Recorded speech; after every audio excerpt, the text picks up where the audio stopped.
The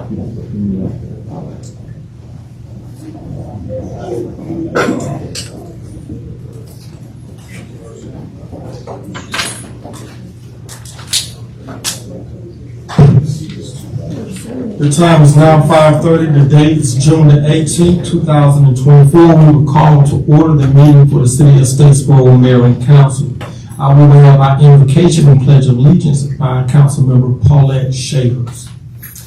Let us pray. Heavenly Father, I come before you humbly to say thank you. Thank you for all that you've done, all that you're doing, and all that you will do.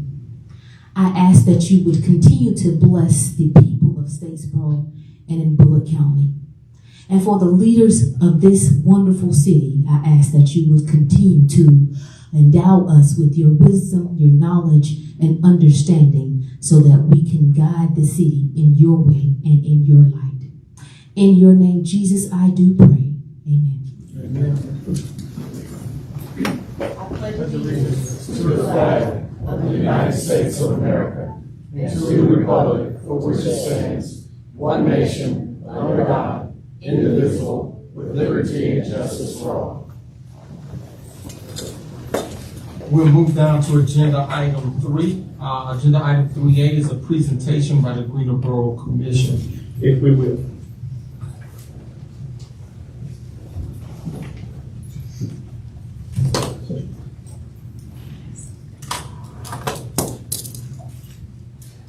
Thank you, Mayor, City Council, Assistant City Manager, and all others present. We appreciate the opportunity to speak with you today on behalf of the Greenboro Commission.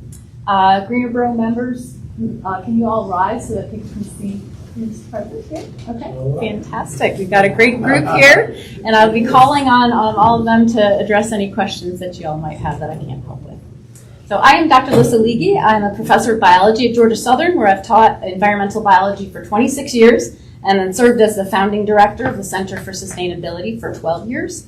And I worked to develop many sustainability initiatives on campus. And I'm delighted to be serving as the chair of the Greenboro Commission to help strengthen the voice of sustainability in the city. So today I'll be sharing an update on what we have accomplished over the first 2 years of our existence. And I'll make several recommendations for ways that the city can move forward towards accomplishing Greenboro's objectives. And I would ask for your guidance and feedback on these recommendations to help us to understand where we as a commission should focus our efforts in the coming year. So I'll begin with our PowerPoint. Make sure I can.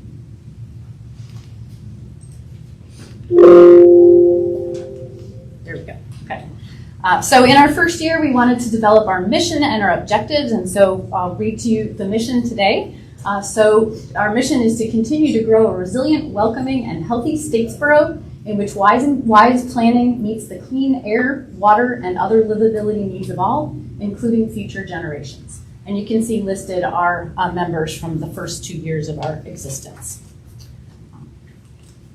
So in order to develop our objectives for the Greenboro Commission, we wanted to find out what the city was interested in. So we went out and got some data, collected some data through community surveys. So one of the things that we did was to go out to Greenfest. We had some boards where we had pictures of different sustainability initiatives. We gave people green dots and red dots and asked them to put green dots on things that they wanted to support and red dots on things that they didn't think were important.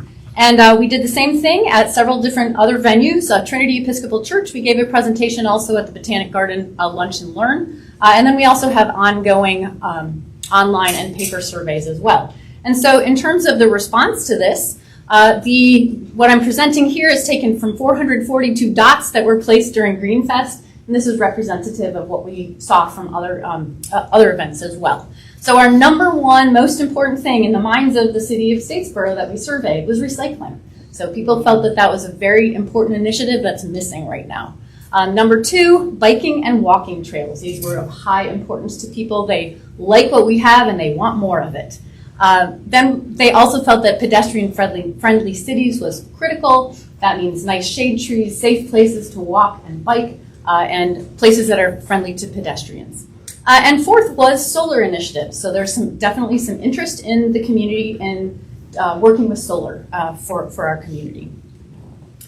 Another source of information that we wanted to dip into in order to understand what we should plan as a commission in terms of our objectives was a resource about the emissions that are happening in the state of Georgia and in our county specifically. So Georgia Drawdown has put together this excellent emissions tracker tool. And what I did was then to compare the emissions per capita, per person for the city of Statesboro, for the county, because it's not on the granular level of the city of Statesboro, but this is for the county.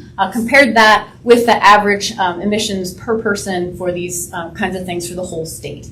And what turned out to be important here is that we are emitting more per capita for transportation than other places in the state are. So this is an area that we're doing a lot with emissions, too much CO2 emissions as a result. We also are very high on residential energy use. So our energy use is very high per capita in our residences, in our community. And we also, in the county, agriculture is a high source of emissions, higher than average per capita across the state. That comes from fertilizer and from animal agriculture and these types of things.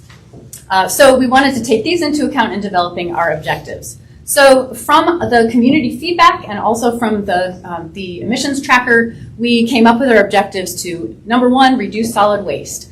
2, reduce transportation emissions in several different ways, increasing alternative transportation, increasing accessibility and number of bike routes, improving city walkability, increasing public and private green space, conserving biological and environmental green space, including wetlands, improving energy efficiency in city buildings, and also providing education for home energy efficiency. And then finally, we felt it was really important to enforce any sort of sustainability initiatives that are happening in the city to develop some sort of enforcement here. So at that point, we have our objectives in line, and now we have to figure out, well, how are we going to accomplish these objectives? So we wanted to find out what the city is doing. So we surveyed the city staff. We had a lot of city staff come and present to us. They talked to us about what the city is doing with transit, with the new Statesboro area transit, roads, bike and alternative transportation plans, green space, keep Statesboro beautiful. We had a member who was an employee of Georgia Power, and he talked to us about their residential incentive programs. And also we have a member who is the owner and operator of Green Rock Recycling, and so he spoke with us about Green Rock's recycling initiatives. We also brought in external speakers to find out what people are doing outside of our community, to find out how we can solve some of these problems in ways that other people are doing this successfully. We had a consultant come in and tell us about the climate resilience plan that has been developed in the city of Decatur, which has been a tremendous initiative, pulling the whole city together, helping them to prepare for the future when it comes to climate change and to deal with sustainability in a positive way. We also had the Savannah Sustainability Office come and speak with us and tell us about their initiatives and how we could get engaged in some of those things and how they would support us. We also brought in a performance service contractor who told us about how performance service contracting can help to pay for improvements with energy efficiency, with the reductions in cost for those kinds of things. And then we also had the Unified Development Code folks come in and give us a presentation, and we provided some feedback and recommendations to them, as well as some other recommendations throughout the year. So we've also started some actual initiatives where we're out in the community. In terms of reducing solid waste, we have established our Fix It Fridays, which is a repair cafe where we can fix anything that people bring to us, we hope. This is a partnership with the Business Innovation Group and the Fab Lab. It's part of First Fridays now. We've integrated into First Fridays. And so people can bring to us their broken lamps, their broken bikes, their broken toys, a whole variety of broken things, and then we just fix them for free with this partnership with Fix It Friday. You can see some bike repair going on there, some jewelry repair, and a whole variety of other things. We had 214 people actively engaged in this initiative, and 105 items were repaired over the course of that time. We also developed a aluminum cup that says Fix It Fridays on it, and we hand that out to all the people who come and engage with us. And the goal there is also reduction of waste. So instead of handing out solo cups, plastic that's going to end up in the trash, these are reusable, recyclable, and you will know why I'm talking about this later because I'm going to recommend that the city adopt this for other initiatives. We also developed a local resource guide in terms of sustainability opportunities. So where do people take their batteries? Where do you recycle this? What do you do with leftover cardboard? What do you do with these kinds of things? So this is available online at Greener Borough and the city website, and also we distribute it at every Greener Borough event. We also, for our energy efficiency initiative, we work with Georgia Power. They have a program called Georgia Power Ease, which is developing energy retrofits for their constituents, for their customers. And so they came out and worked with us at the Family Fun resource fairs and told people about their energy efficiency programs. This is free to income qualified customers in our community. We ended up speaking with about 100 people at those events. Greener Borough Commission came out and spoke with people, shared our green initiatives, and then also told them to go over and talk to Georgia Power. We've had 18 applications so far as a result of that, and so those people could potentially have free reduction in energy costs and also reduction in energy waste as a result of that. So what's next? We have a variety of new initiatives that we're considering, and I'm going to just go through these, and this is where I ask for your input and questions. So number one, in terms of waste reduction, we're encouraging the city to develop aluminum cups for city events. The city of Savannah does this for all of their events. Instead of using, again, those red Solo cups for all the St. Patrick's Day festivities, they have sort of a commemorative aluminum cup. It keeps things cold, and it commemorates the occasion, and it's not waste. It's actually something that people can reuse. I've been reusing my Fix-It Friday cups in the dishwasher for a year now, so they last. We also would encourage some energy reduction in terms of the performance contracting. We want the city to go ahead and move forward with those energy contract, with an energy performance contract to increase sustainability by actually paying for it with the energy savings and the savings in operational cost. We also would encourage the city to develop reduced transportation emissions by mapping the city bike paths. People have mentioned at Greener Borough Commission meetings that it's for people who commute on a bike, there are not a lot of safe places to ride within the city. So developing opportunities for safe biking paths and also mapping the bike paths that exist in the city so that new people to the city can find out, well, where can I go if I need to ride my bike? And if I need to get from point A to point C, how do I get there in a safe way? We are also encouraging the city to work with us on a green business certification. This would be in partnership with Keep Statesboro Bulk Beautiful. This is an incentive program by which a business can check off a variety of criteria that show that they are sustainable. They're recycling. Maybe they have low flow water use. Maybe if they're a restaurant, they're using locally sourced food, these types of things. So a whole variety of criteria whereby businesses could be deemed green businesses. We could be celebrating them and supporting them in a variety of ways. That would be in partnership with Keep Statesboro Bulk Beautiful.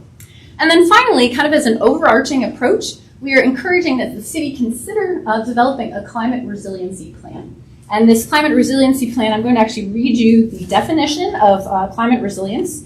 Climate resilience is the ability to anticipate, prepare for, and respond to hazardous events, trends, or disturbances related to climate. Improving climate resilience involves assessing how climate change will create new or alter current climate-related risks and will take better steps to cope with these risks. So by developing a climate resiliency plan, we can help to prepare our community. We know that we're already vulnerable to climate risk. And so try to pull together those entities that will help to deal with this and prepare for this ahead of time. So in terms of that climate resiliency plan, the first phase of that is a vulnerability assessment. And then the second phase of that is to actually develop that climate resiliency plan.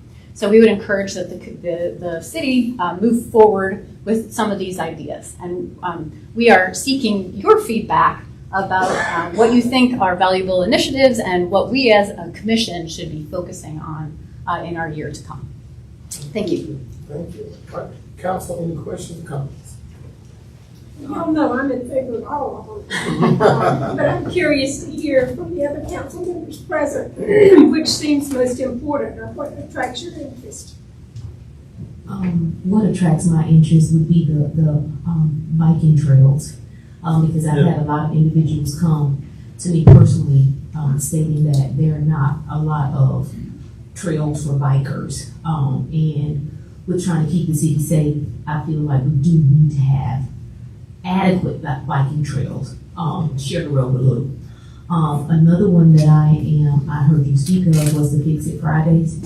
I think that is wonderful for individuals to bring their electronics in or whatever your criteria is for fixing things up. They can bring those in and get those fixed. And the response that you've gotten back from that, 200 and something engaged and you fixed like 100 and something, that's pretty amazing.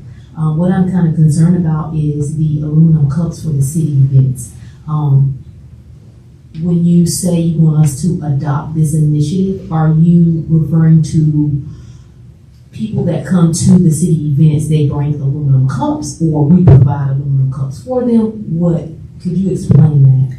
So I believe the idea would be that the city would provide aluminum cups. It could be a sponsorship opportunity. And then again, you could have this commemorative cup that people could potentially bring back and reuse for a reduced rate for city events. Gotcha. My thing was like, so when we have vendors down, like we're doing the concerts, and they're probably gonna give out plastic cups. So I'm just trying to see how we could get them to buy into that. I'm at a loss right now, but we can, but I'm just kind of at a loss on that one. And I think that there's some models for that. The city of Savannah is doing that. I'm not sure how they've dealt with vendors, but they've been very successful. Yeah, it's probably a cost that's built into sponsorship, whereas those that sponsor, they get a commemorative cup that becomes part of that sponsorship. That way, the cost is not put on the vendor, but the sponsors that may be, working to, help provide that. So that may be a way to look at it. Yes. I can say what I'm interested in are the walking paths. My wife and I will do a lot of walking through the city. And I would love to see the beautiful pedestrian that's on George Southern's campus, if we can connect that some kind of way to the William Mattel Trail. And then that way we can, a person can just stay on a trail and end up on the heart of the George Southern campus. I think that would be something that's great too. I would really love to see us map out some ways that we can expound upon that trail. Yeah. Thank y'all for all you're doing. I totally agree with both of these two. Those are the ones that I was thinking were the best as well, so thank y'all very much. Okay.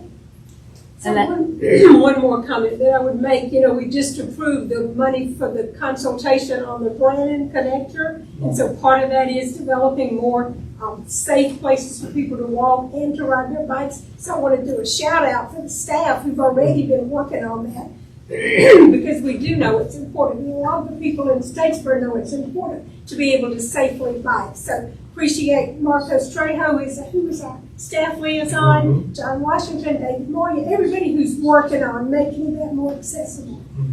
I think it's really important. People can ride their bikes. We have had it in the past. So looking at where we can repaint the lines and it's still safe to do it, or do we need to develop new ways? So I appreciate those efforts. Thank you. And I understand you want to get a group picture? Yes, please. Everybody from Greenboro come down for a picture with the mayor and council.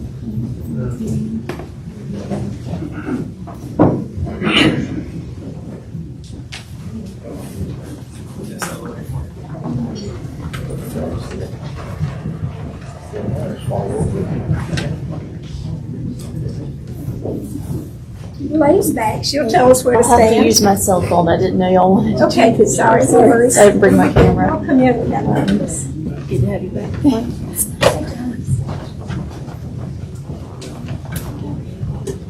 I kind of feel like we. Don, can you see? I don't want to Come on block here. you. No. Sure, like I'm No. Well, Mayor, maybe I'm trying to scooch Bill's not here, so we don't have our. Well, that's what's missing. Shuffle. Yeah, right. Okay.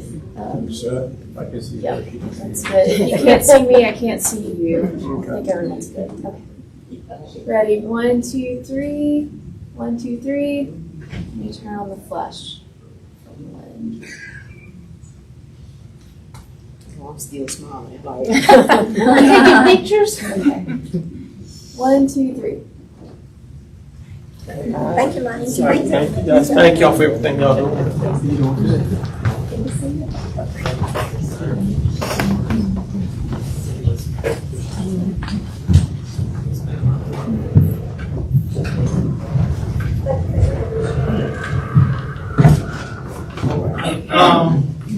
Leah, do we have anyone to speak on anything that's on the agenda? No, it's not. Okay, thank you. We'll move down to agenda item 5, consideration of a motion to approve the consent agenda. Consent agenda consists of items A, approval of our minutes for our June the 4th council minutes and executive session. Is there a motion to approve? So, Is there a second? All those in favor? Aye. All right, let us show that agenda item 5 is passed. We move down to agenda item 6, which is a public hearing and consideration of a motion to approve application SC 24-05-01. Sal Asado requested special exemption from section 229 of the Statewide Unified Development Code in order to allow for the establishment of a vehicle service station at 3101 Old Register Road. Is there a motion to open the public hearing? so moved. Is there a second? Second. All those in favor? All right, Kathy, if you will. Thank you, Mr. Mayor and members of the City Council. Currently, the property contains an unused mechanic shop, which has recently been renamed for operations. The property was originally a mechanic shop in the county and was initially zoned CR Commercial Retail during annexation in 2023. And you've seen this one before, okay? The zoning designation of the property was changed to MX with the update of the Unified Development Code, and has been vacant for a sufficient amount of time and has henceforth lost its grandfather's status as a mechanic shop. So you can see the property outlined in red on Old Register Road. The future land use map shows this to be in an emerging business character area. The zoning map reflects the new MX zoning. And the subject property is shown on the top left, the property to the east on the bottom right, the property to the north on the top left, and the property to the south on the bottom right. Staff does recommend approval of SC 24-05-01. If this petition is approved by the Mayor and City Council, it should be subject to the applicant's agreement to the following enumerated conditions. 1, approval of the special exception does not grant approval on any changes to the existing building or parking area. At the regularly scheduled meeting of the Planning Commission on June 4th, 2024, the Commission recommended approval of the special exception and with staff conditions on a 5-0 vote. That is my presentation. Thank you very much. Okay, thank you. Is there anyone to speak for this request? Is there anyone to speak against the request? Seeing that there was none, is there a motion to close the hearing? Is there a second? Second.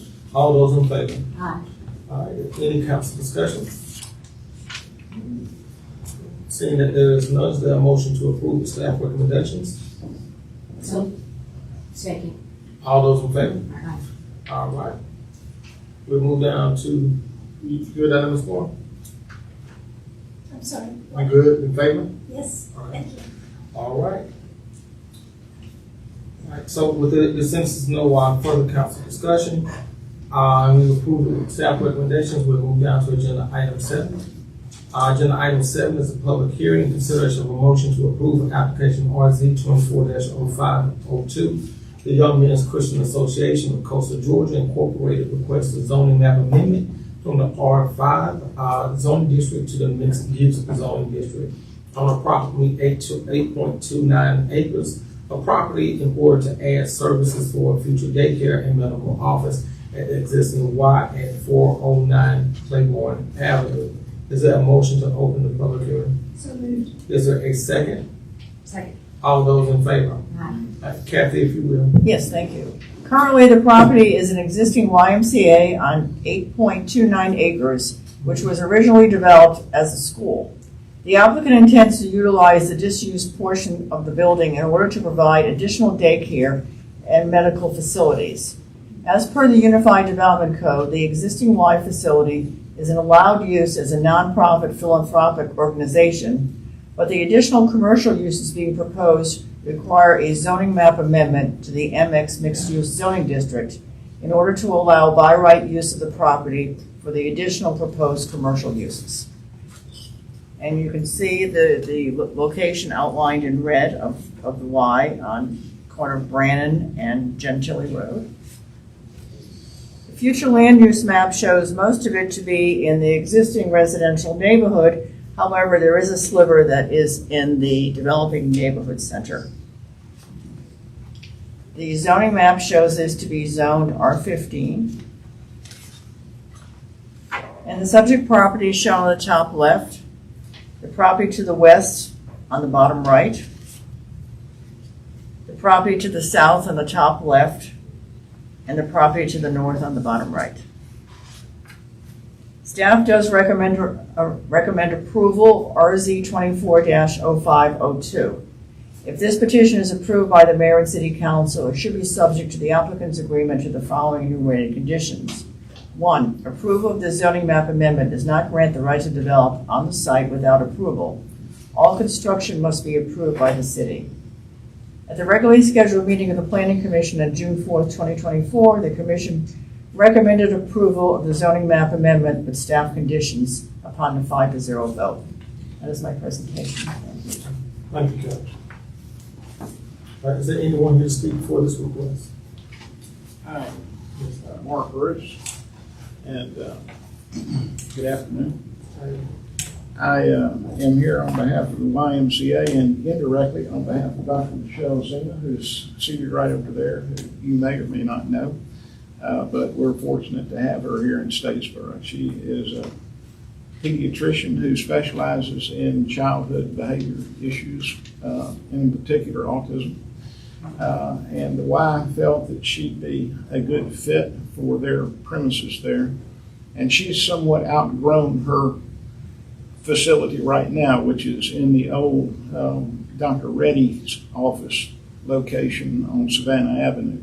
So she'll continue to maintain that, but expand over to the north end of the YMCA property, which has been vacant for quite some time, I guess, since it was a school. And but anyway, she's going to spiff it up and expand her practice there. And in order to do that, we need the MX designation. So we'd encourage you to follow what the staff recommended and approve our request. Thank you. I'm happy to answer any questions you might have. We'll do that. I know Michelle would too. Yeah, we'll do that during council discussion. Thank you. Okay. All right. Thank you. Is there anyone else to speak for? All right, is there anyone here to speak against the request? All right, seeing that there is none, is there a motion to close the hearing? So moved. Is there a second? All those in favor? Aye. All right, we'll move down to council discussion. Any discussion by council? I think it's excellent. I'm very excited for this. Thank you for doing that. So I would like a clarification. There's going to be a new building? No. A new office building, or are you going to try to rehab? There's an existing wing that was last occupied by kindergartners, just based on what's posted on the walls that we've removed. And so what has been vacant for the last 20 or so years will become used. So this will be an expansion of your private medical service, or is this in conjunction with the Y providing the service? I'm just curious how that might work. The Y has agreed to lease space, and we'll develop it, repair it, make the changes that are necessary to be able to use it, and then we will be able to add 3 additional physicians or physician's assistants, more case management, more counseling services for hopefully to reduce some of the enormous wait list for the services that we offer. And we'll continue to bring more people to eat lunch in Statesboro when they come to get their child diagnosed with autism. Any further from council? All right, seeing that there is none, is there a motion to approve with staff recommendations? So moved. Is there a second? All those in favor? Aye. All right, we'll move down to agenda item 8, which is the public hearing and consideration for motion to approve application SUB 24-05-03, Mitchell Ball request a preliminary subdivision plat on approximately 32.16 acres in order to amend a previously approved single-family detached subdivision by increasing the unit count by 12 units on Stockyard Road. Is there a motion to open the public hearing? So moved. Is there a second? Second. All those in favor? Aye. All right, Kathy, if you will. Yes, thank you. This property recently was rezoned, and you'll recognize it. It's right next to Quail Run. And currently the property is a vacant lot slated for the development of a single-family subdivision. After completion of all wetland delineation and amendments to allow for increased number of units on the property in order to increase the size of the subdivision by 12 units. So, as you know, when we get the sketch plan, it is just a sketch plan, but after they've done their evaluation, they've increased the number of units by 12. Okay.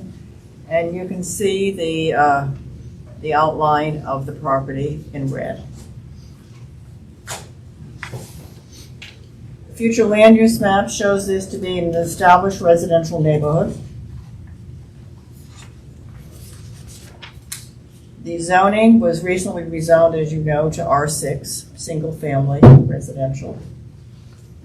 The subject property is shown on the top left, property to the north on the bottom right, property to the southeast on the top left, and the property to the northeast on the bottom right.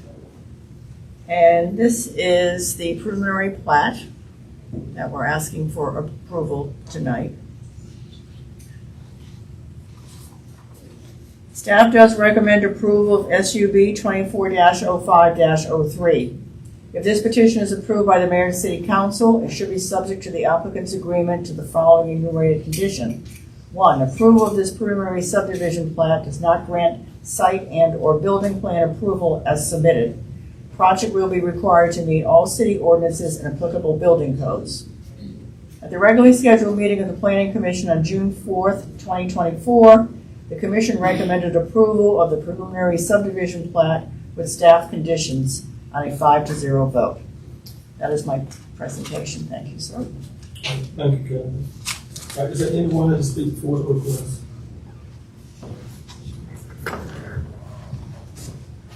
Good afternoon, Mr. Mayor, members of the council. My name is Hayden Rollins with Hussey Gay Bell, and I'm here on behalf of the developers.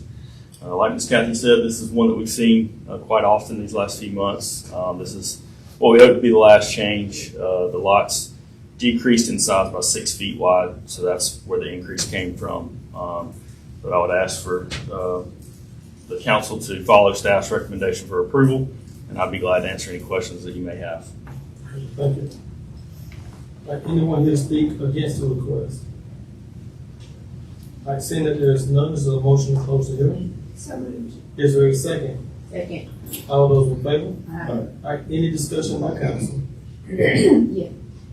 So you stated that the lots decreased in size, so it wasn't more land cleared out for additional lots? Correct. It's just a decrease in size by 6 feet for each lot.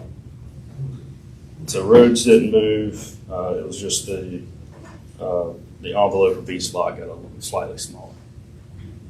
How many lots were proposed before? There were 84 lots originally to 96. And we've done a traffic study. We've worked out everything with city staff. We've got the turn lanes needed for this development, so everything's handled from the traffic perspective.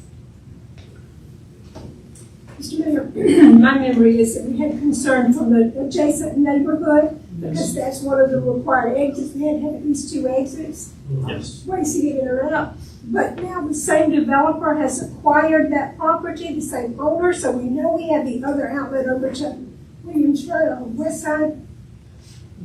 They're separate developers, but I mean, there's no guarantee that that one ever happens. So, I mean, it's designed and permitted, but you can't bank on that actually being done at the same time. So that's why the need for those 2 access points are there. I remember we had a meeting, there was a meeting scheduled with folks from that neighborhood, so maybe you can bring me up to speed, they were satisfied with the. Yeah, that's my recollection. Sort of part of that. Traffic study will account for the amount of traffic that goes through Quail Run subdivision. And I believe the study indicated, Hayden, correct me if I'm wrong, that it was a minimal impact, minimal amount of traffic that goes through that corridor. So the impact was minimal in that area. Yeah, you may have a few lots that use that road through the existing Quail Run subdivision, but the majority are going to come through the other parts of the subdivision. As long as the mail kiosk now, that has to be right off Stockyard. So that'll also encourage most people to come to use that access point. From my recollection, it was stated that there would be some type of, to slow the traffic down through that neighborhood, something would be put there. What's going on with Some that? traffic calming. So Yeah. there's a stop sign, like where we connect to the existing Quail Run subdivision, there's a stop sign right there. So there's a 3-way stop right there to help with that. And our engineering staff will monitor and provide our own study once everything's complete to determine if the actual assumptions that were made during the traffic study, because anytime you do a design or a study of impact analysis of that nature, there are a number of assumptions that are made, and so we'll make sure that whatever assumptions were made, that it does hold true in the final numbers through that subdivision. So if there are any additional impacts, we'll ensure that those are mitigated through some traffic calming measures. One more question. I noticed that we do know that the property exit shown on Stockyard Road is of specific concern as it does not provide sufficient sight distance from adjacent exits. Yeah, I'm not sure where that actually comes from. It meets all GIOT requirements for as far as site distance is concerned. Okay. And rely on staff that that's how it is then. Thank you. Anything further from the new council? Are you suggesting approval of the plat? Is that correct? That's correct. Okay. Just a preliminary plat at this point. Is there a motion to approve with staff recommendations? Is there a second? All those in favor? All those in favor? Aye. I hear 2 ayes. Sorry, Clear? yes. Okay. Councilman Boyd? Yeah. Okay.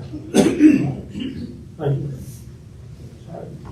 Let's show the agenda item 8 has passed. We move down to agenda item 9. Public hearing consideration of a motion to approve application SUD 24-05-04. Five Guys Development LLC requests a preliminary subdivision plat on 111.4 acres of property in order to develop approximately 485 units at 6922 Burke Cultural Road. Is there a motion to open the public hearing? So moved. Is there a second? All those in favor? Right. Kathy, if you would. Thank you. Currently, the property is a primarily vacant 111.4 acre tract with 2 phases of slated development. The first phase is for single-family residential development, while the second phase is for the townhomes. The applicant requests a preliminary subdivision on the single-family detached phase of the development to allow for 184 units. Now, I will tell you, when this was originally approved, it was originally approved for 143 units. So they have identified an additional 42 units for this project. The original sketch plan for this property had a small number of single-family units, but after delineation of wetlands, the property was found to have more usable land than originally estimated.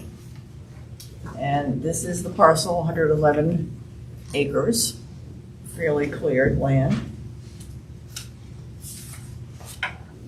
The future land use map shows this outside of our potential annexation area in the county.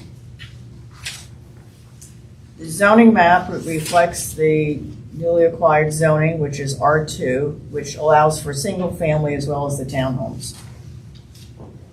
The subject property is on the top left, the property to the west on the bottom right, the property to the north on the top left, and the property to the east on the bottom right.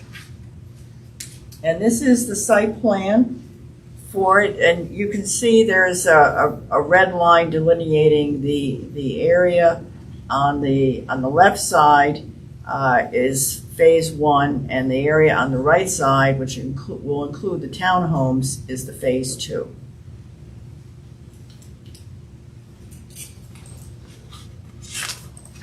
Staff recommends approval of SUB 24-05-04.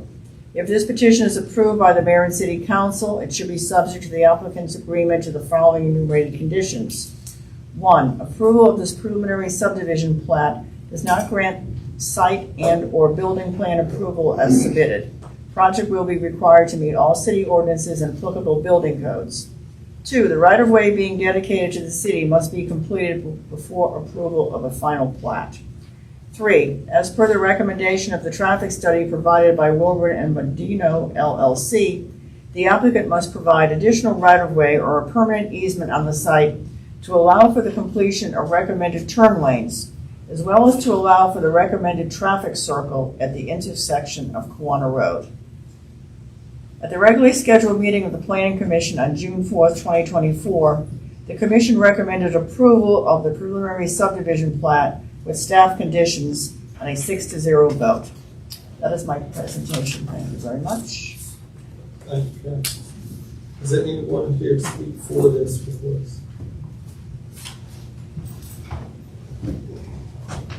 Good afternoon again, Hayden Rollins, Hussey Gay Bell. This track, like Ms. Kathy said, we're around 140, 150 units prior to our more detailed investigation on the site. After wetlands were delineated and the property lines were tightened up, we were able to kind of firm up that number, and we're sitting at 185 lots right now. It's actually shown as 2 phases on this, but in the future, 3rd phase, that's where the townhome potential would come in. We've done a traffic study that anticipates all 3 of those phases, as well as the other developments in the area, to include that any kind of traffic improvements are known about by not only us, but the city as well. But I'd be glad to answer any further questions that council or staff may have. Thank you. Is there anyone to speak against the request? All right, seeing that there is none, is there a motion to close the hearing? Is there a second? All those in favor? All right. I'm going to open it up for council discussion. Any discussion by council? Yes, please. Hayden, so what we see on the plat that we're approving is all single family, or is that the townhome? Phase 2 is townhome or single family? Yes, and these are all single-family detached, so it'll be 2 phases. One of them's about 80 lots, and the other one's the remainder. And then the townhome will be in the future. Hopefully, in the next few upcoming meetings, y'all will see what that'll look like. But that's further down the road. That's up on the corner. Yes, ma'am, on the Herman Rushing side. Thank you. Anything further from council? All right. Seeing that there is none. Jason, what's the situation with I guess the road at the top is Burkhalter, yes? Yes.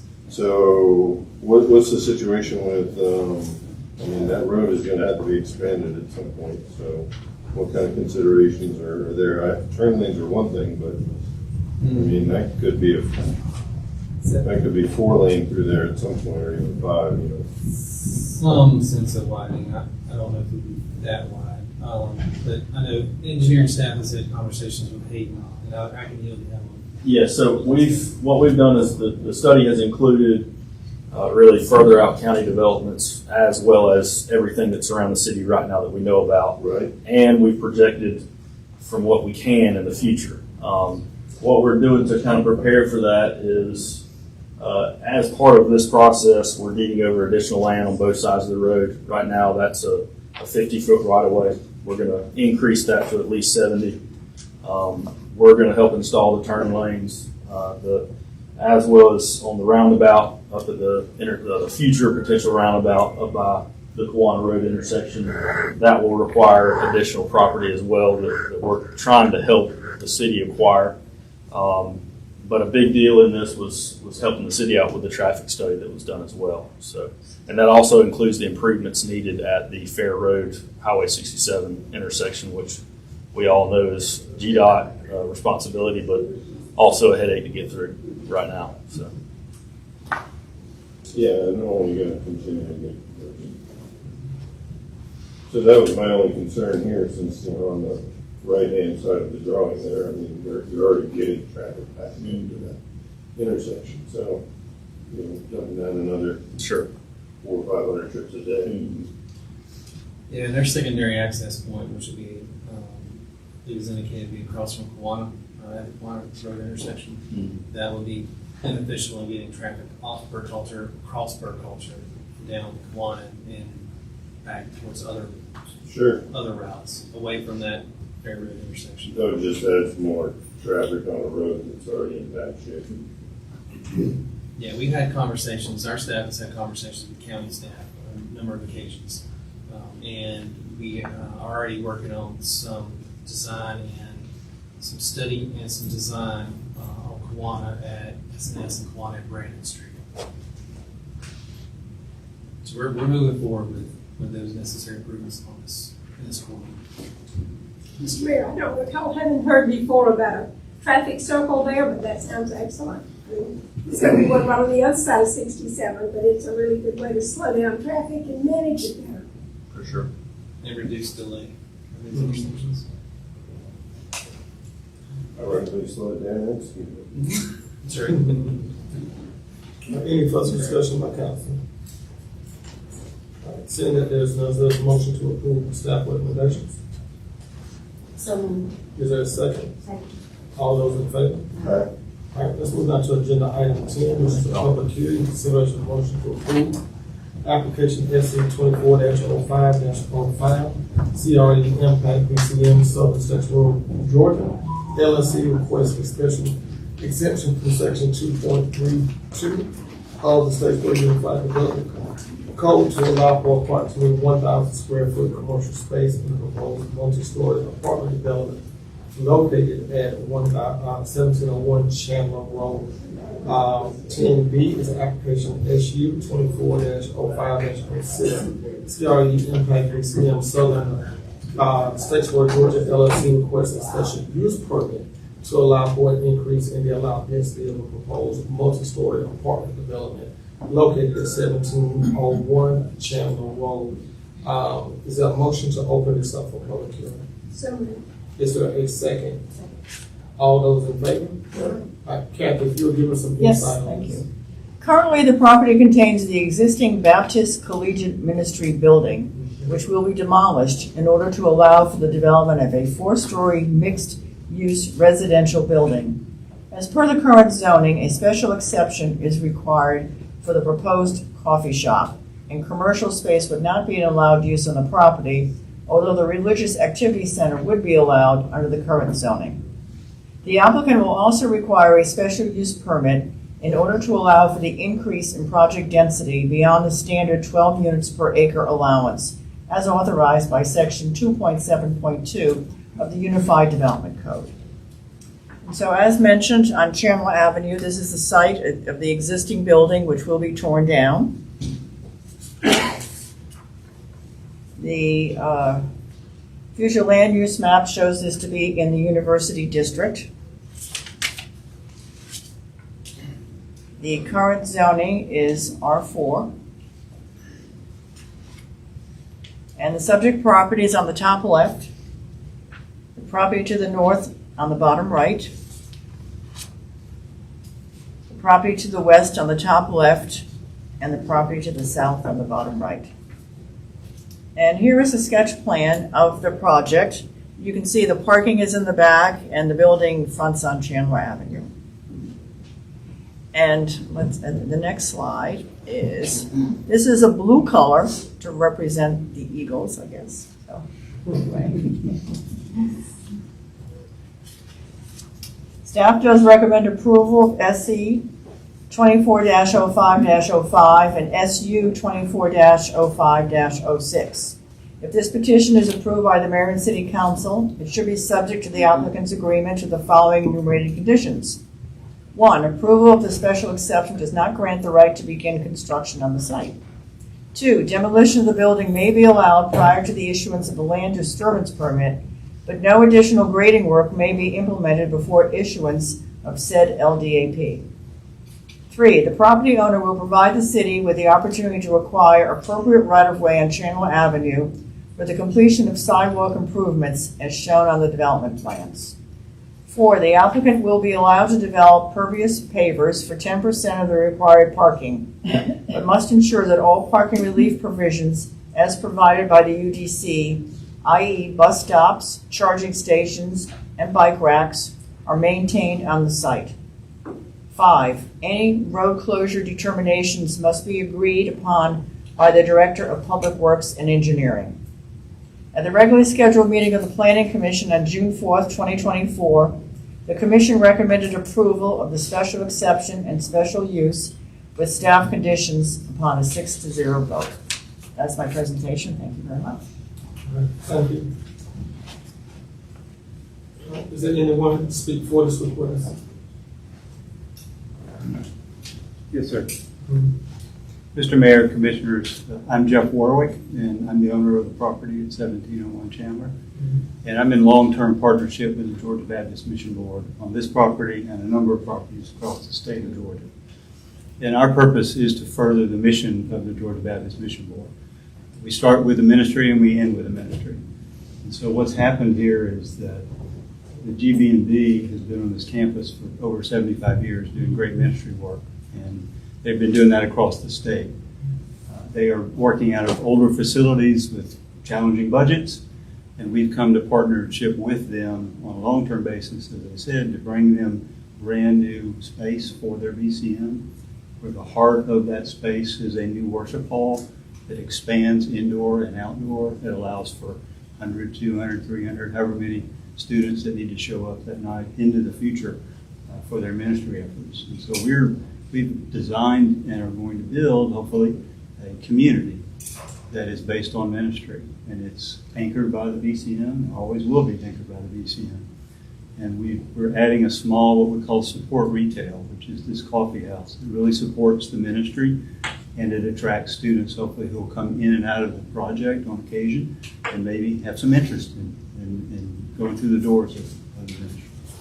So it's all designed with the first floor being primarily BCM, student lounge, tiny little coffee, but very open, very interactive, very indoor, outdoor. And then what sits on top of that is roughly 80 units and about 120 beds for what we're calling on-campus residential housing. It's targeted towards upper class and graduate students. So it's got a it's a niche. It's not, there are no quads, it's not designed for that type of student. They're all 1 and 2 bedroom units. So it's a different profile than you may see on many campuses, but it's purposely designed that way. We are targeting the father of the daughter who's sending his precious one to school and wants to be in a safe, wonderful community. And so we're doing that here. We're doing it in a number of other places across Georgia and a couple other states. And so we couldn't be more excited about it. To us, it's a ministry. It always will be. And we're excited to see what we can do here in Georgia Southern. Thank you for your consideration. Thank you. Thank you, Mayor. Is there anyone here to speak against this request? All right, seeing that there is none, is there a motion to close the hearing? Is there a second? Second. All those in favor? Aye. All right, we want to open it up for council discussion. Any discussion by council? It's great. Thank you. All right. With that being said, we're going to move forward. Is there a motion to approve staff recommendations? Is there a second? Second. All those in favor? Aye. All right, we're going to move on to agenda item 11, which is a public hearing consideration for motion to approve resolution 2024-14, a resolution adopting the 2024 comprehensive master plan update. Is there a motion to open the public hearing? So moved. Is there a second? All those in favor? Aye. Kathy? Yes. So here's the plan. It's done. It was done in time.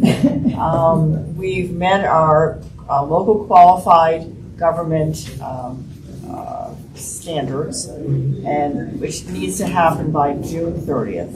And so we have approved it. We're asking you to approve it by resolution this evening. This is the basis on which we perform our rezonings. It's our land use policy and our rezonings. As you notice, we always go through the future land use map, and that's the basis for the rezonings. And so with your consideration, we hope you will approve it tonight. Thank you, Kathy. Is there anyone here to speak for this request? Anyone to speak against? All right, seeing that there is none, is there a motion to close the hearing? So moved. Is there a second? All those in favor? Aye. We're going to open it up for council discussion. Any discussion by council? All right, seeing that there is none, is there a motion to approve? So moved. Is there a second? Second. All those in favor? Aye.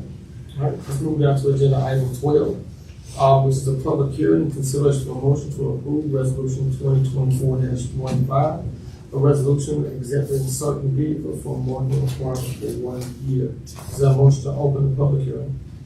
So moved. Is there a second? Second. All those in favor? Aye. I believe if you will give us some insight. Mayor, members of the council, this is something that is required by the state of Georgia, OCGA 368020, which would allow the exemption for vehicles that do receive a vehicle allowance in lieu of having a city vehicle themselves to have the decal put on the vehicle. Thank you, Leah. Anyone here to speak for?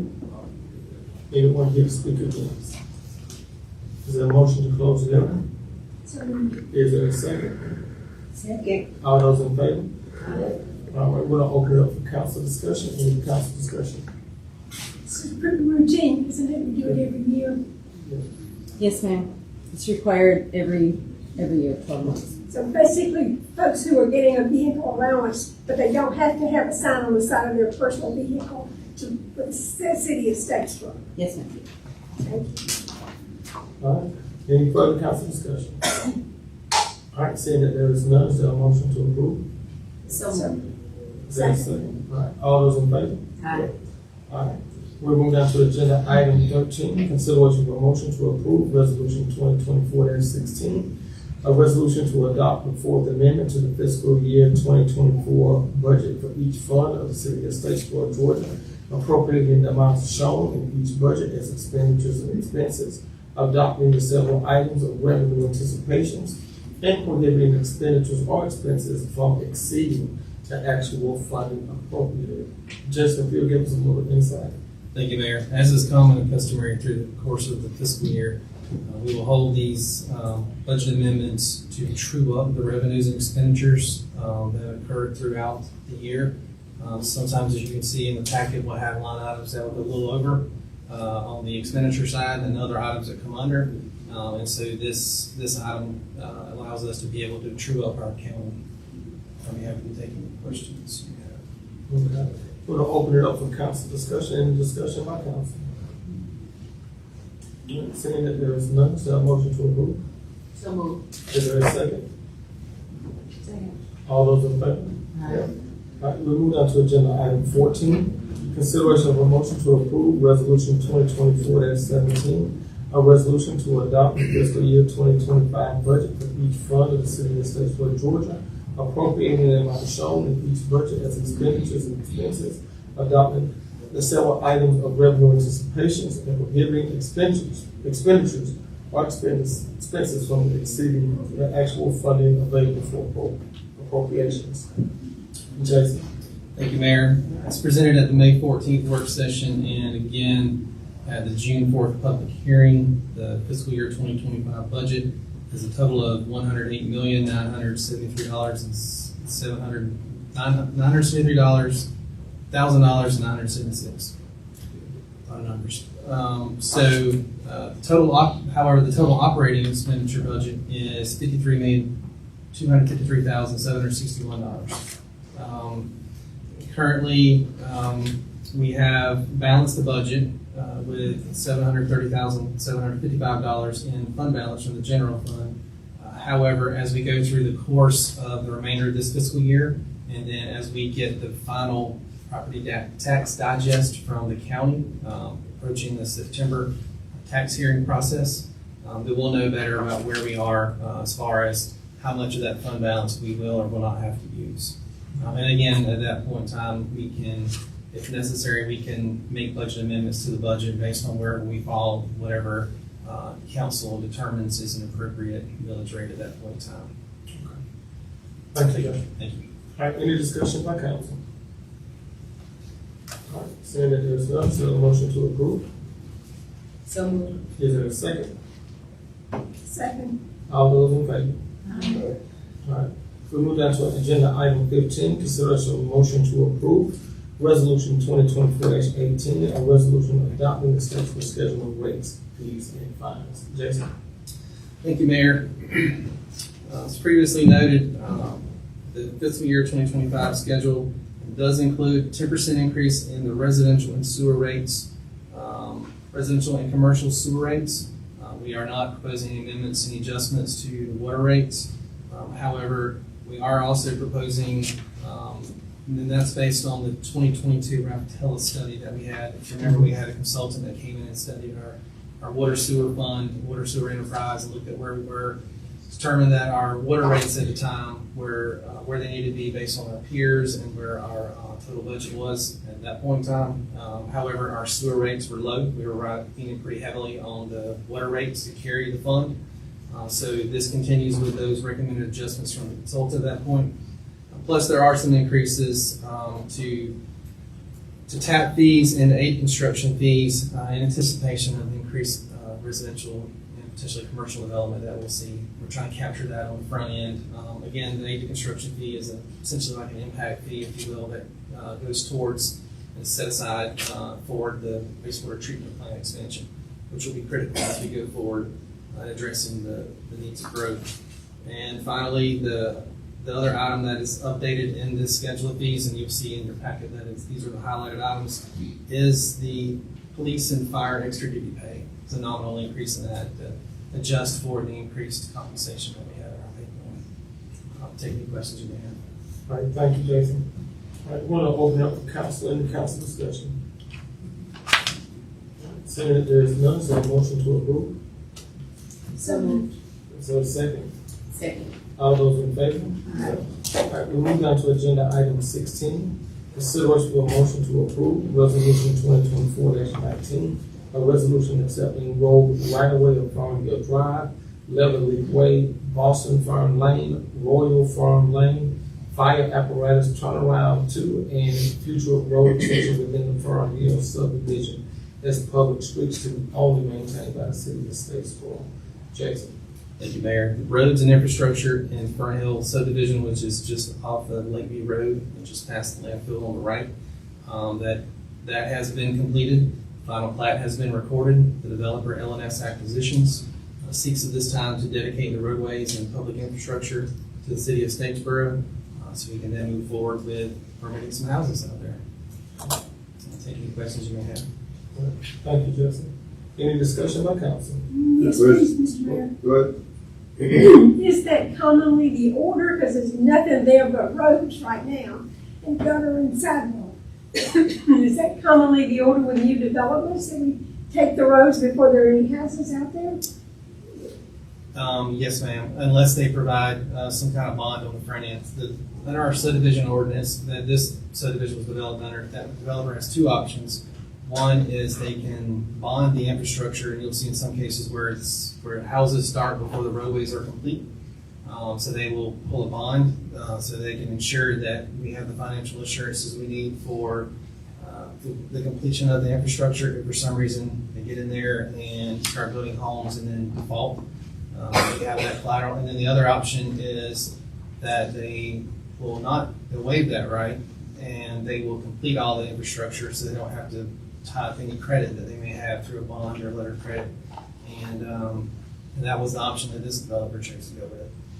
So everything's been complete, and as soon as we move past this item, everything should be ready to start permitting homes. Thank you. Good deal. Councilor Morton? Have the road names been approved by County 911? I believe so. I'll verify. That thought crossed my mind as I was sitting here. Yeah, the reason I ask is we had this problem up in my district before where it was Valley Trail, Valley Road, Valley Lane, and this, with Boston Fern Lane and Royal Fern Lane, those are gonna be two, people are gonna remember Fern Lane and they may not remember Wood. And then you got a couple more ferns in there, so it just has caused problems before. Is there any way do we have to take this today so they need to move forward, or?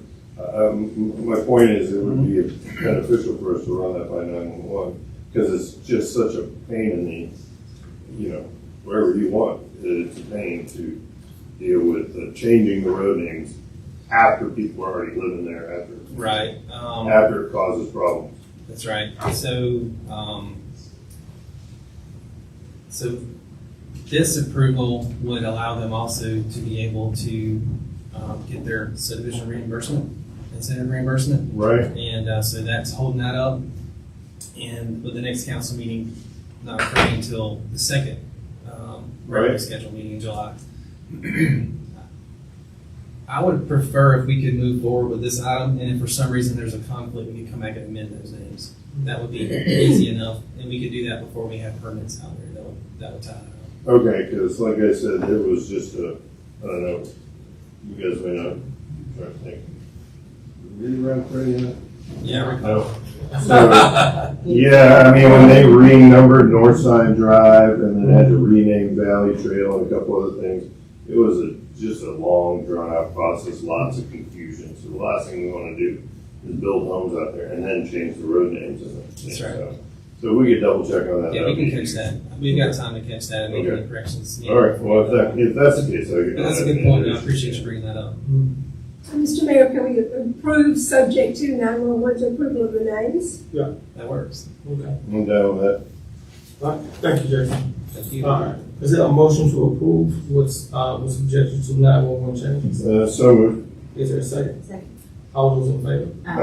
All right, we move on to agenda item 17, which is the second reading, consideration of a motion to approve ordinance 2024-06, an ordinance amending chapter 70 of the Statesboro Code of Ordinances regulating the use of shareable dockless mobility devices. The 17B ordinance 2024-07, an ordinance amending chapter 78 of the Statesboro Code of Ordinances amending non-motorized devices.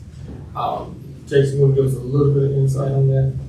Yes, sir. As noted at the June 4th, 2024 first reading, this item came before you, and a public hearing was held. Going back before that, we've had several work sessions, including the full presentation by the consultant TSW on February 20, 2024. This codifies all of those recommendations that came before you and is consistent with what was at the public hearing 2 weeks ago. Okay. Any discussion by council? Seeing that there's none, so a motion to approve. So moved. Is there a second? Second. All those in favor? All right. We move on to agenda item 18. Consideration of a motion to authorize the mayor to execute a contract of services with the Statesboro Arts Council Incorporated to market downtown Statesboro for operating and managing the Able Center for Arts using proceeds from the hotel motel tax. Jason, is there anything you can add to that? No, sir. Just this one and the next two items are, we do these every year to help put into agreement the services that they're receiving the hotel motel sales tax for. Okay. Thank you, Jason. Any discussion by council? All right, seeing that it is none, is there a motion to approve agenda item 18? So moved. Is there a second? Second. All those in favor? Aye. All right, and if it pleases council, we can combine 19 and 20. which reads as the following: consideration of a motion to authorize the mayor to execute contracted services with the Downtown Statesboro Development Authority, Main Street, to market downtown Statesboro using proceeds from the hotel motel tax. And 20 reads as consideration of a motion to authorize the mayor to execute a contract for services with the Statesboro Convention and Visitors Bureau Incorporated to market Statesboro and Bullock County using proceeds from the hotel motel tax. Is there any further insight you can give us for 19 and 20 outside of 18, Jason? No, sir. Okay. With that being said, is there any discussion in regards to 19 and 20? All right, seeing that there is none, is there a motion to approve 19 and 20 on the agenda? So moved. Is there a second? Second. All those in favor? Aye. All right, let the record show that agenda items 19 and 20 have all passed. We'll go down to agenda item 21, which is consideration for a motion to amend the West Main Street Streetscape Improvements Project contract with Cranston by an additional amount of $79,850 to provide professional design services along the East Main Street streetscape. This project, ENG 92, will be paid by 2018 SPLOST funds. Jason, can you give us a little insight on that? Yes, sir. In March 2024, council awarded contract to Cranston Engineering for the West Main Streetscape design. This proposal before you today extends the scope of their services to include East Main Street in order to allow us to be able to enhance drainage and roadway elements that will create a seamless east-west streetscape corridor in the city center. And just as a reminder, we will be holding public input sessions and work session updates as we go through this design process. Okay.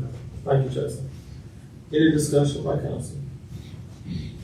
Right, seeing that there is none, is this a motion to approve? So moved. Is there a second? All those in favor?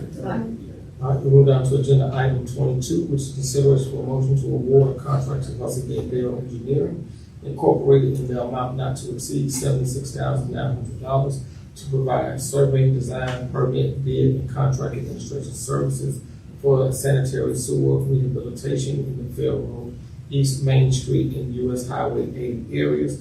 If approved, this project will be funded using operating income as provided in FY 2024 CIP projects WWD-187 and WWD-188. Jason, any insight you can give us on that? Yes, sir. This item is an award of contract to Hussey Bell Engineering, who is the city's engineer of record for water and wastewater utilities, to allow them to design and administer bids and construction of 6,500 linear feet of sewer main lining and rehabilitation to approximately 34 manholes along Fair Road, East Main Street, and Highway 80. This is a contract we have, CIP we have in the budget annually to rehab old sewer mains. Thank you, Jason. Any discussion by council? Are you relining or replacing? Relining. Okay. Yeah, To help with the water infiltration?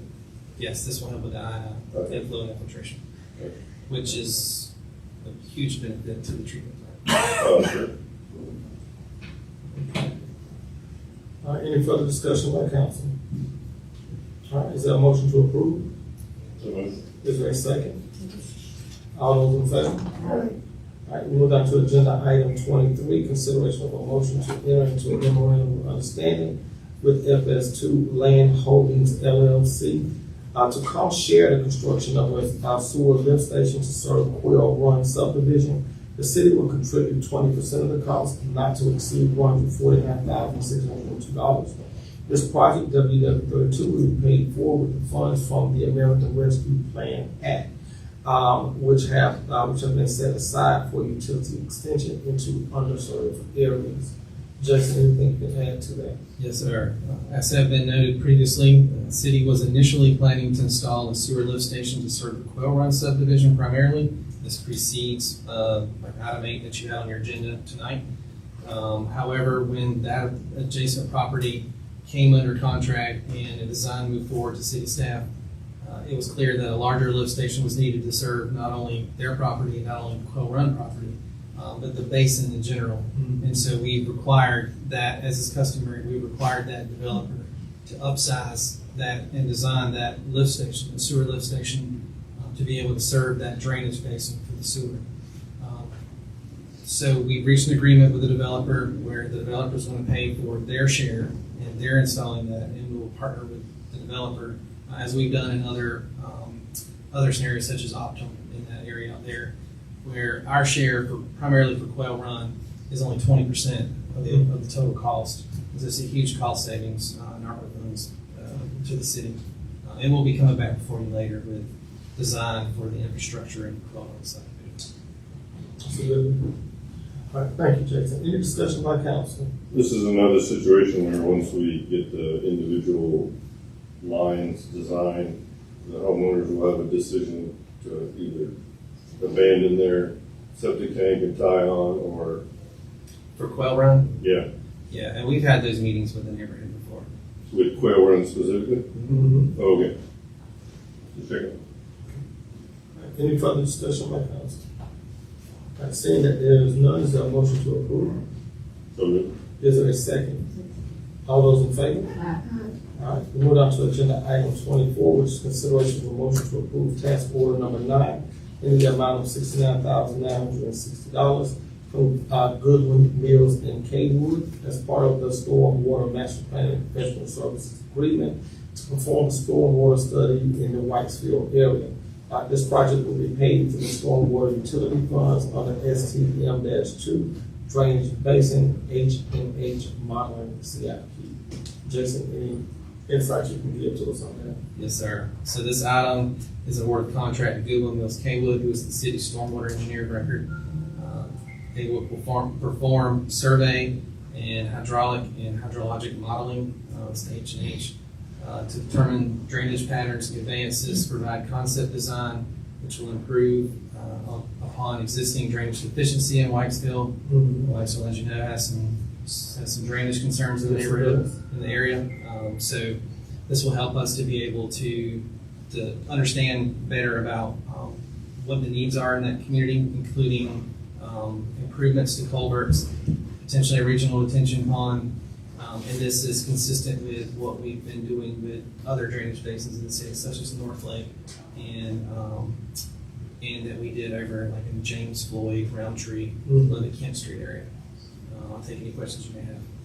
Thank you, Jason. We want to open this up for council discussion. Any discussion by council? Seeing that there is none, is there a motion to approve? So moved. Is there a second? Second. All those in favor? All right, let's move on to agenda item 25, which is consideration of a motion to approve the use of $250,000 from ARPA interest earnings to assist in the construction of the food bank building. Jason, if you can give us a little more insight on that. Yes, sir. So as you recall, the city of Statesboro and Bullitt County initially sought to apply for grant funding for the construction of the new food bank facility on the Bryant's Landing, prior to the Bryant's Landing. Upon when the Bryant's Landing project first came to be with the tax credit project, that grant opportunity fell through. We weren't able to proceed with that. So then we dropped back to see how the city and the county dropped back to see how we could partner and continue to help with the Statesboro Food Bank.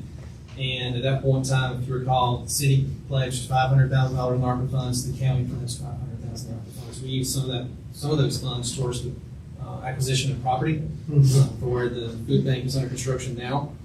And in addition, the food bank has held their own capital campaign to raise funds. They currently raised about $200,000, give or take, and they're working to secure a construction loan to complete the project. So we have some earnings and interest from ARPA funds that have been spent, which is a good thing. So we've the city manager is recommending the use of $250,000 of those funds to be able to go towards closing the gap in funding and help to secure the investment that the city's made to date. And I'll also note that the executive director and several members of the food bank are here today, in case you have questions for them as well. All right, thank you, Jason. We're going to open it up for council discussion. Any discussion by council? Mr. Mayor, could we just recognize the food bank board members who are here, ask them to stand and thank them for their service hours? That sounds like a good idea. Everyone with it? All right, thank you. And Sheila, can you share with us an update about projected opening and that sort of thing, maybe? No problem. Just a, or that needs to come. I'm sorry, Mr. Mayor, could we please ask you to do this? No, Sheila, don't sit down. No, go ahead. My 10,000 steps. Actually, the pantry is scheduled to move from Morgan Way, the temporary location, to the new facility next week. And we will be opening to the public on July 1 for the pantry. Now, the public areas with the classrooms and the dining hall and client services, that will not open probably till the fall. Okay. Yes. So we're very excited. We'll have a ribbon cutting on July 17th at 8 a.m. And of course, we hope you all will come. We're going to talk about that day. Yes, a bad day. How about the country on that day? Well, we'll talk about it. Yeah, let's talk about it. Unless everybody else wants to talk about it. Okay. Thank you. We appreciate everything. No, thank you. Any further discussion by council? Seeing that there's none, is there a motion to approve? Is there a second? Second. All those in favor? All right. We'll move to agenda item 26, which is other business for the city council. Is there any other business for council? Councilwoman Boyd? Yes, we can always thank staff for the fabulous concerts we've been having. Thank you, Ms. Olympia. Yes. Thank you, Public Works. Thank you, everybody who makes that happen. We've had an awful lot of folks come downtown and enjoy a free concert. So. They've been wonderful. Yeah. Anything else from council? All right, we'll move down to city manager comments. Anything that we need to go over, Jason? Just one item I'll bring to your attention. Clear in your FY packet was a letter from Bullock County Board of Commissioners regarding a request to meet and prepare for renewal of the special purpose local option sales tax referendum. Mr. Mayor, that reminds me of something else in the FYI packet about the, when they start work on the roundabout, the proposed detours, so they were asking for input on that. Can you share anything with us about staff recommendations, or we're not there yet? I haven't had a chance to really work through that with the Director of Public Works and Engineering. However, I mean, the city does have funds in the project, but it's a GDOT program project. So while we can provide some input into some of our concerns we may have, we lean really heavily on GDOT's recommendations. That way, if there are any issues, GDOT's probably figure out. But and John's out this week, so when he gets back in next week, we'll go through some of those and see what we have. Be able to respond to GDOT. Thank you. All right, thank you. All right, so we move down to agenda item 28, public comments. On the agenda, we have Don Armel and Ms. Amy Bellinger. Don, you're listed first, and then Ms. Bellinger, if you will, follow Mr. Armel. Good evening, Mayor, Council, staff. I want to bring your attention to a city ordinance that I think needs to be addressed. It's Part 1, Charter and Related Laws, Subpart A, Article 2, Section 2-2. It says vacancy declared in offices of mayor and city council if officer changes residence to one outside city. The mayor and each member of the council in the city shall reside in the corporate limits of the city during the terms of their office. If the officer changes residence to one outside the city, such office shall be declared vacant. I believe that District 1 has a vacant seat. That with Mr. Boyan does not have a residence in Statesboro or in District 1. And with little effort, I found that using White Pages that there is a residence in Gainesville, Florida for Mr. Boyan currently. Gainesville, Florida. I haven't lived in Gainesville, Florida since 1987. Oh, I'm sorry, 1998. Well, there is no current residence for you listed in Statesboro. Well, I'm not sure what to tell you, Don, but I don't live Well, in Gainesville. I didn't have to make a debate out of this. I think this is something that the council should consider and look into, because the East Main residence, it was showing that he left that resident in 2003 or 2023, and there is no other location currently. And I'm just leaving it up to you. Thank you.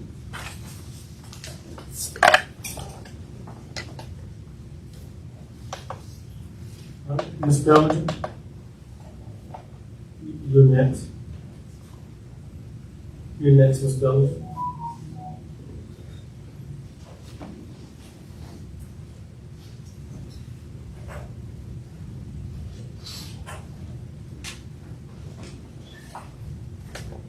Good afternoon. Good afternoon. For the past 84 years, I've been a citizen of Bullock County. 65 years, I've been a registered voter of Bullock County. Never had any problems at all. For the past couple of years, every time I go to vote, it's some issue. This year, they violated my rights to vote, plus my rights to privacy. This does not make any kind of sense. I don't know why they keep picking with me, but I'm not going to take too much more of this in violations of my rights. And then when they violated me, they lied to the deputy sheriff and said that I didn't want to do what they were saying to do, and I'm trying to do what they say to do all the time, but they don't know what they want me to do. I went down there 3 times to sign the papers that they said I didn't sign. I signed those 3 papers. They still was not satisfied.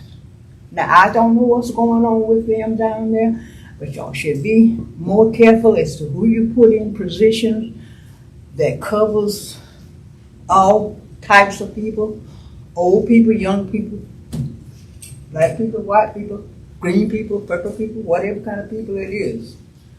Because it does not make any sense for a person to be a citizen of Bullock County that long and all of a sudden everything just falls apart. Now, I went down there and I'm having some problems with my legs. They're going up and down the high steps. I went down there. I asked them to mail me my ballot. They did. I got the ballot. I filled it out, took it back to the office, asked them to look at it and make sure it was right. So from now on, when I get one, I have to fill it out. I know it's right, and there won't be no confusion, and I won't have to go back down there. Took it back down there, looked at it, told look at it, it's perfect. The day that early voting started, they put a note on my brother's door, which was violation of my privacy. Because even though he's my brother, he don't tend to my business. I tend to my own business. He calls me about 10 o'clock at night and tell me there was a note on his door saying for me to come back down there. I get up early the next morning, get there at 8 o'clock, sign whatever they say sign, and left. Went on to work. I get to work, get through work and come back. They say you didn't come down there. What do they want me to do now? So I go back down there. I go back down there. When I go back down there, the people on the front say, well, you signed everything we said you signed. We don't know where this is all coming from. Come to find out it was coming from Miss Jones in the office back there. She wanted me to come back there where she worked, so she can tell me, you just don't want to do what we say do. And she told the deputy sheriff. I told her, I said, call Amy's the deputy sheriff in that building. She said yes. In turn, she called him herself. But when he got there, he told me, she said that I just didn't want to do what they said to do. Now, I made 3 trips down there to do what they said to do. Now, I don't know what is going on with her or anything like that. in that building over there that's supposed to be Blitz Street Park, it turned out to be Love and Jones thing over there. She thinks she owns that because it's in the Love and Jones. That's why you tax what's doing our taxes and all this kind of stuff. Mind who name you put on what. Because when you put it on there, this is my thing. This is my thing. I hear some of the people in the restaurant say, this is my restaurant. This is my store. This is KLC store. This is Hardy's store. I don't know how it got to be yours, and that's just the way she feels about where she worked and where she was. And I was asked to sit out in the hall too till the day we got there. That's just like saying, you know, you ain't good enough to sit in my office. I don't know what the problem with the lady is, but somebody needs to straighten out the fact that I've been in Boone County 84 years. 65 of them I've been to vote. I'm been a registered voter. Ain't no way nobody gonna take that away from me. Thank you. Are there any other public comments?